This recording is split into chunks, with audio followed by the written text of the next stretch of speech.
Guys, good morning. So, welcome to Olo-Olo, Batangas.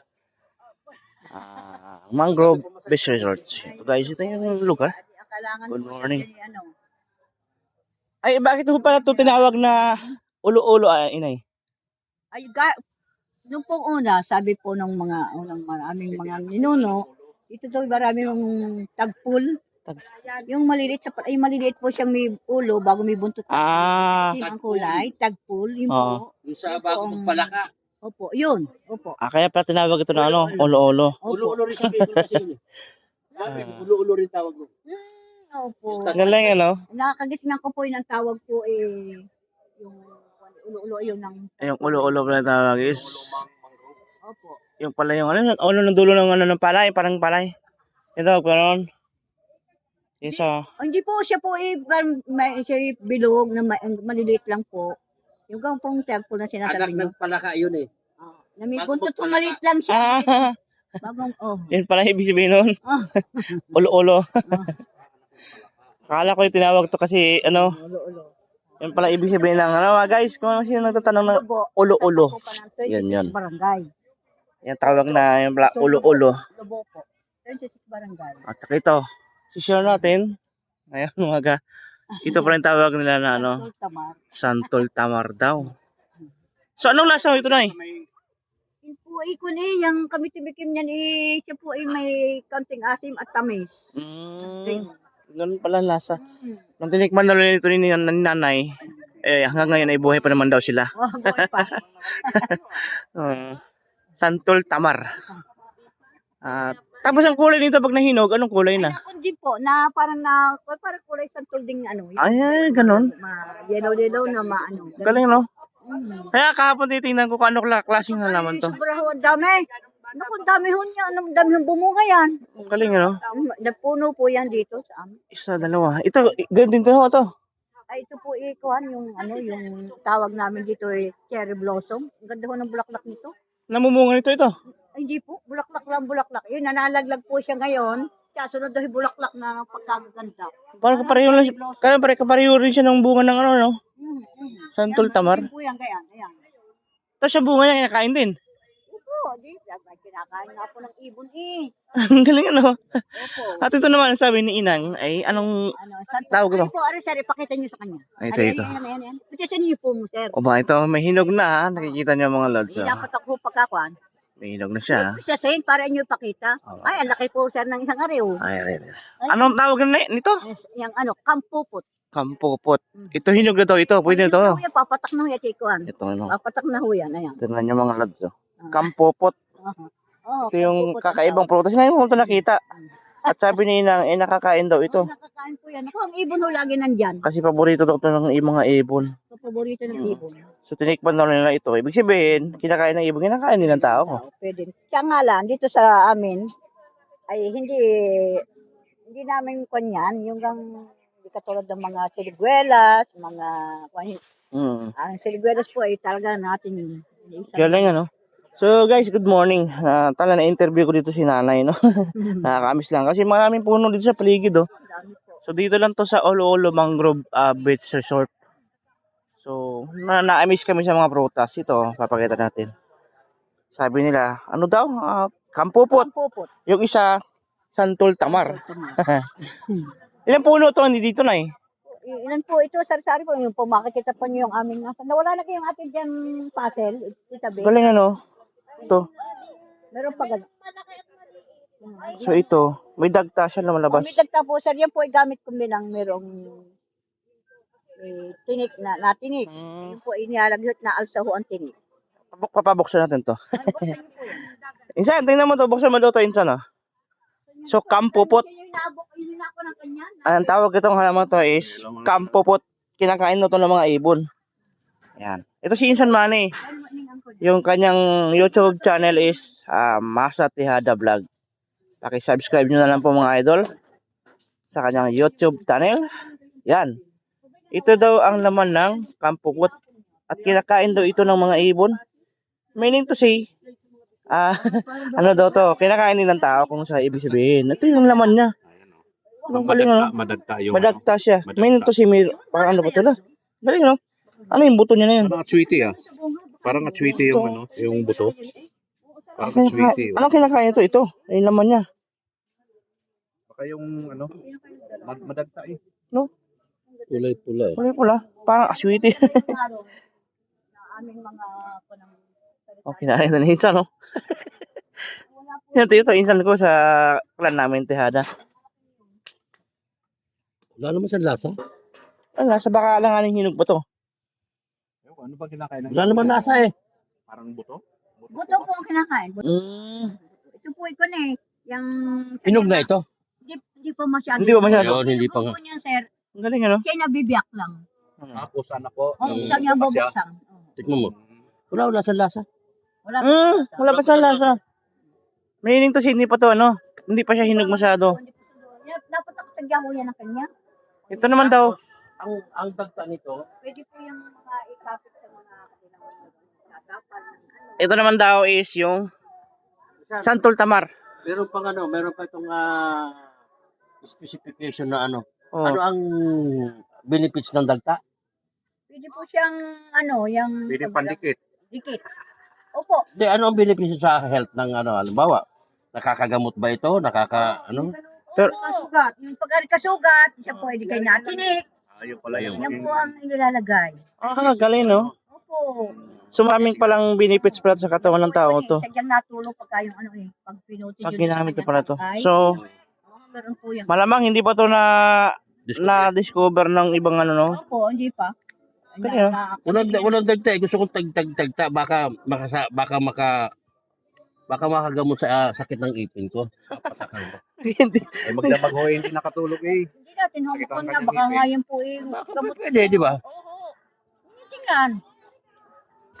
Nabuhay nga po yung ibon. Tayo pa kaya? Di ba sa kinakain ng ibon? Pwede sa tao. Yan. Kasi Tinry na insan, no? Kasi masakit daw ang ngipin niya. hindi rin mamamatay tao Kasi pero marami raw benefits. Marami raw siyang benefits na sa health. Ayun, may bawang galing kape, ah. Pwede siyang, ang dagta niya, pinanggagamot sa mga sugat. Kaya sinubukan ko, baka po pwede rin sa sakit ng ipin. Tinry. Trinay. Galing, ano? So, dito lang to sa bakuran ng ano. Tinulungan na kita isa na. Dito lang to sa bakuran ng ano. Bakuran ng Ulo-Ulo Mangrove Resort. Ang galing, no? magkano nga yung entrance ito per head natin? Ang interest period is 20. 20. Then ang balsa, 50. Balikan na yun. Back and walang forth na. capacity yun ano. Hindi. Kailangan may, kung ilan kayong papasok, mga 10, kaya 7, pwede na. Tawid. Kasi Pero maximum niya is, ang minimum sampu. niya, 10 nga lang minimum. Pero kung talagang alanganin sila, hinatid na talaga. So 50. So yung cottage 1,000. Ang cottage, pag day tour lang, is 1.5. So ito yung tinatawag nilang pavilion. Para sa mga, may mga bisita, event. Dahil yung ganun mga kubo-kubo, yung ngayon, mga bahay-bahay na to, iba na presyo niyan. ay, di cottage yan. Bahay na ito. Yung cottage natin gano'n. Yung cottage na open kubo lang is Mismo yan, kubo. 1.5 lang yung day tour. Pag naman, pag overnight, 2,000. Ito yung malawak yung area. Kahit magabulan ba kayo dun sa loob ng compound na to. Kastil yung bato doon. So after namin ito, mga bandang pauwi na. Nawala nga Kaya kami na Castilyong Bato. Yan dito na malapit na ito. Walang maligo. It's walking distance lang along. Sa kastil yung bato. area Hanggang dito, namin. lalakoy Obserbahan natin ko yan dito. So isa si Insan Manny, the Masa Tejada Vlog. Ito yung Insan ko, si Insan Ed. Hi. Yan, shoutout natin yan. Tejada Clan Riders Club, yan. Ibig sabihin, muntik nang ikaw magmamayari dito kasi yung YouTube channel mo, Mang Jay, kaya kita mong group. Diba? Hindi rin, ano na yun, Mang J, ibig sabihin. Mang Group? Oh, Mang Group. Kaya Mang Grab. Mang Group. So ito guys, Tamang grab, ano yan? ikot tayo dito. Ikot tayo sa kabila. Ano yun? Land grabber yun. Ikot tayo dito. So ito yung nila, palikuran nila, babae. Yan, babae. So malawak yung palikuran nila dito. May shower. Yan, hindi ko lang alam kung gumagana shower nila ngayon. Pero ito CR nila. Nakakaayos naman ang CR nila. At saka puno ng tubig. So, ito yung kahapon na dinaanan natin. Yung sa ano nga, tawid ng ilog or ng sapa. So, shout out. Good morning sa inyo mga idol. Ano ba? Napakaganda. So, kung gusto niyo adventure, ang lugar, ito, pwede niyo puntahan to dito. At tatawid kayo dito talaga ng ano din, bangka o yung balsa. Yung balsa na yan, yan. Nakikita nyo. So, ito. Dadalhin kayo doon, papunta sa kabila, sa Pangpang. Kung saan nandun yung mga sasakyan nyo. So, makikita nyo, ang lugar na Batangas, ang ilog nila, ganito. Wala nakikita ang mga basura galing sa mga bahay-bahay. Makikita nyo is, ito. Yan. Diba? Hindi kagaya sa ibang mga ilog or pangpang ng ano, na puno ng mga basura na lumulutang. Yun, dito guys. Makikita nyo, wala. Nakikita natin na ang Batangas is talagang malinis. Kanilang area. Ang alang-alaga nila to. At sinasabing mangrove eco park. So, ang mangrove eco park, dito lang to sa ano, sa kabila. Kung gusto nyo, puntahan natin mamaya. Kasi medyo kakakapasin na kami ng oras. Dahil andito kami sa mangrove resort. So, pupunta namin mamaya yung ano, Kastilyong Bato. So guys, iikot natin hanggang doon sa kabila.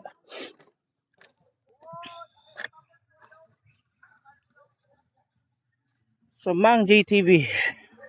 Good morning, Nang. Maraming puno. Kung gusto nyo mag-relax kasama ng mga tropa or ng iyong loved ones, ayan.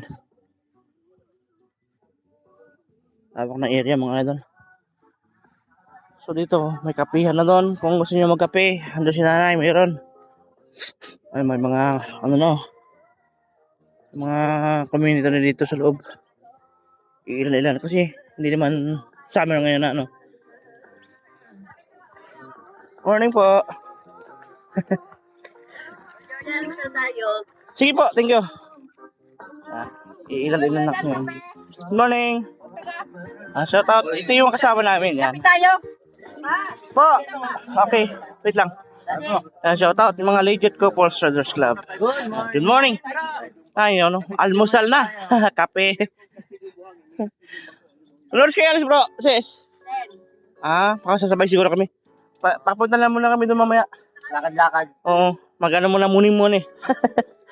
Yan dito. Yan yung mga, ang compound nito is ito. Ito yung open kubo nila. Kubo hut is nagkakalaga lang ng 1.5 dito. Shout out.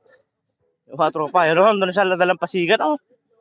Ito isa. Anong tawag nito sa isa na to? Pre, ano yan? Coffee with? Naku po. Yan ang sinasabi ko na eh. Yan ang coffee ng Yan. kupal. Coffee na nandito sa tabi ng dagat na walang kasama. Kupal. Ano? Si Master Ed. Good morning. So, mga amigos Riders Club. Ito yung kinuha namin na area, Kubo. Nagkakalaga lang ito ng 1,500 day tour. 2,000 for overnight. So, minimum nito is 10 to 12 person pax. At nakikita nyo yung dagat. Diba? Instagrammable. Ayan, diba? May naliligo na ano sa dulo, Sa bahay. Galing, Insan, sabi mo, may kape dito, Mag-aalam mo sa mamaya. Saan ito? Ito pala, Diba? Makikita nyo guys, malawak. At marami rin pala tao dito. Ano na ako rito, makikilo na rin ako dito. Nagkape ka na? Doon, nagkape na kami. At mamaya, papunta tayo mamaya sa sinasabi nilang Kastilyong Bato. Ayun na yun, yung dulo na yun mga idol. Type-C mo? Na charger? Wala akong dalang charger. Ito meron. Ako meron. Ayun. Sa'yo ba yun pa? Mami, ano yung pati? Yun doon siya dulo na yun mga idol, yun yung Kastilyong Bato doon. Pumunta namin mamaya. At good morning sa lahat. Kakape mo tayo. Alright, coffee. Pero kagabi ito yung ginawa namin kape. Isa din, kumusta? Ayos naman daw siya kagabi kasi nagtagay kami kagabi. Yan. Pa, Ito yung una namin kagabi. servisyo ko ng ipin ko. Nadali ka pa ng ipin mo ha. Tama. Sakit yan. Ay, grabe. Oh guys, kape muna tayo. Kape muna kami. Naubos yung alak. Kagabi. Red horse pa nga. Doors pa nga, nagbanlaw yun siya, no? Hindi ka kung hindi ka umayaw, ayan, may banlaw pa. Yan guys, kape. Red horse pa. Good morning, good morning, good morning. Ito, si Minag-away kasi.